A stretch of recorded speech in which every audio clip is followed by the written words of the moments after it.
കൊല്ലം ആര്യങ്കാവിൽ അയ്യപ്പ ഭക്തർ സഞ്ചരിച്ച ബസ് ലോറിയുമായി കൂട്ടിയിടിച്ച് ഒരു മരണം.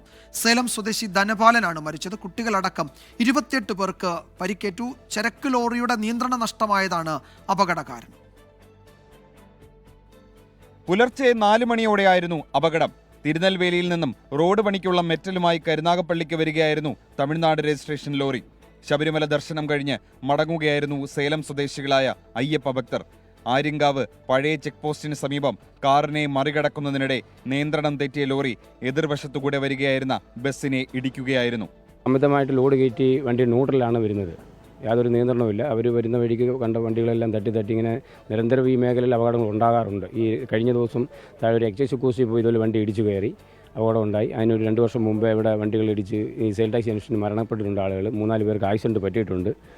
ഇത്തരത്തിൽ ലോറികൾ ഇറങ്ങി വരുമ്പോൾ ന്യൂട്രലിട്ട് ഇന്ധനം ലാഭിക്കാനായി പോകുന്നത് പതിവാണെന്നാണ് നാട്ടുകാർ പറയുന്നത്. അങ്ങനെ അപകടം പതിവായി ഉണ്ടാകുന്നു. ചെറിയ അപകടങ്ങളാണ് കൂടുതലും ഉണ്ടാകുന്നത്. സംരക്ഷണ ഭിത്തിയും തകർത്ത് 20 അടി താഴ്ചയുള്ള കുഴിയിലാണ് ബസ് വീണത്.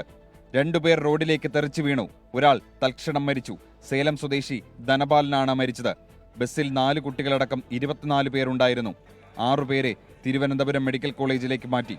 ബാക്കിയുള്ളവരെ പുനലൂർ താലൂക്ക് ആശുപത്രിയിൽ പ്രവേശിപ്പിച്ചു. നാട്ടുകാരും പോലീസും ചേർന്നാണ് രക്ഷാപ്രവർത്തനം നടത്തിയത്. അപകടം നടന്ന ഉടൻ ലോറി ഡ്രൈവർ ഇറങ്ങി ഓടിയതായി ദൃക്സാക്ഷികൾ പറഞ്ഞു. സംഭവത്തിൽ റിപ്പോർട്ട് നൽകാൻ മോട്ടോർ വാഹന വകുപ്പിനോട് ഹൈക്കോടതി ദേവസ്വം ബെഞ്ച് നിർദ്ദേശിച്ചു. 24 കൊല്ലം.